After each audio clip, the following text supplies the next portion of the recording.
Jadi sepakat sekali bahwa sebetulnya konsep ideal itu kan yang memenuhi 3 kriteria tadi. Ideal menurut agama, ideal menurut budaya, dan ideal menurut pandangan dari kebutuhan masing-masing individu. Karena tidak mungkin konsep ideal itu bisa sama antara kebutuhan saya dan kebutuhan ibu atau kebutuhan bapak, kan beda. Jadi katakan perspektif ideal itu ada 3 sudut pandang. Tadi saya sudut pandang agama, cocok dengan agama apa masing-masing kan ada. Semua agama juga pasti ada konsep yang terbaik, apalagi dalam Islam. Ar-rijalu qawwamuna 'alan nisa. Laki-laki itu tulang punggung daripada kaum perempuan. Dimana konsep secara sudut pandang agama, laki-laki yang ideal adalah laki-laki yang mampu memenuhi kebutuhan hidup daripada bahkan keinginan. Secara idealnya kan bukan saja kebutuhan tapi keinginan apa yang diinginkan oleh keluarganya. Karena ini konsepnya suami. Konsep suami itu adalah menyangkut kepada istri dan anak-anaknya serta keluarga besarnya. Nah, itu yang menurut konsep agama. Konsep budaya tadi udah disampaikan oleh Ibu Ratu, menyangkut ada bibit, ada bebet, ada bobot yang tadi sudah dijelaskan, ya kan?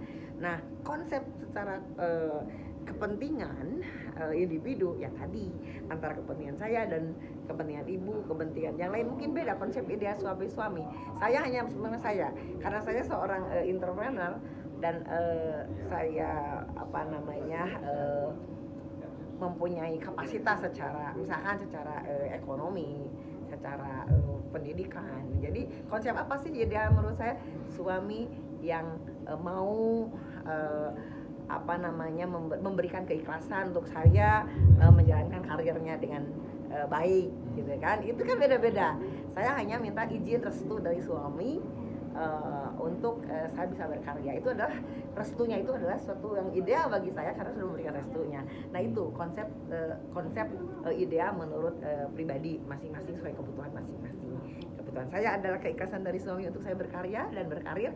Ya, itulah salah satu konsep bagi saya adalah suami saya yang terbaik adalah itu dan ideal bagi saya. Itu yang 3 konsep. Kalau konsep suami ideal itu apakah bisa jadi patokan untuk jadi seorang pemimpin? Karena pemimpin itu berangkat dari keluarga. Nah, jadi kalau menurut saya seseorang laki-laki untuk menjadi pemimpin, kalau di keluarganya saja itu tolak ukur. Bagi saya pasti saya ngeliat keluarganya, di keluarganya tidak bisa memimpin, apalagi memimpin orang banyak. Jadi saya selalulah ke situ, makanya saya memberikan penjelasan kepada seluruh masyarakat.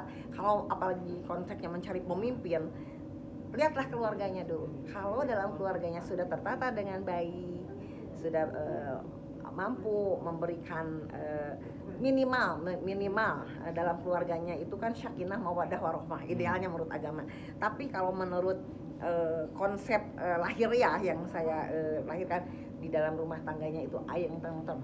Orang Sunda bilang ayeng tentrem, tidak pernah cekcok masalah urusan anak, masalah urusan harta, masalah urusan finansial.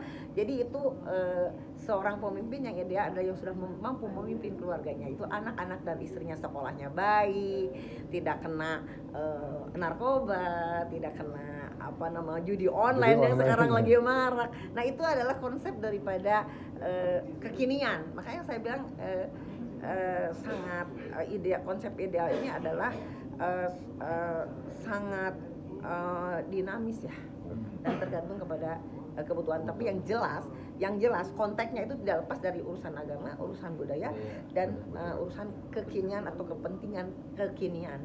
Karena berbeda 10 tahun yang lalu berbeda dengan saat ini kebutuhannya, dan apalagi mungkin zaman dahulu kala orang tua kita, nenek moyang kita berbeda banget dengan konsep yang sekarang.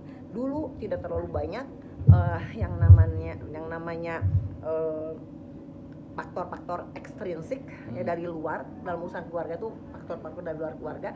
Kalau sekarang kan global ini memang sangat luar biasa. Nah, disinilah konsep ini kepemimpinan dalam PLI ini dasarnya mungkin yang oleh elitis daya media ini untuk bagaimana mencari konsep pemimpin yang ideal apabila sudah menjadi suami yang ideal bagi keluarganya.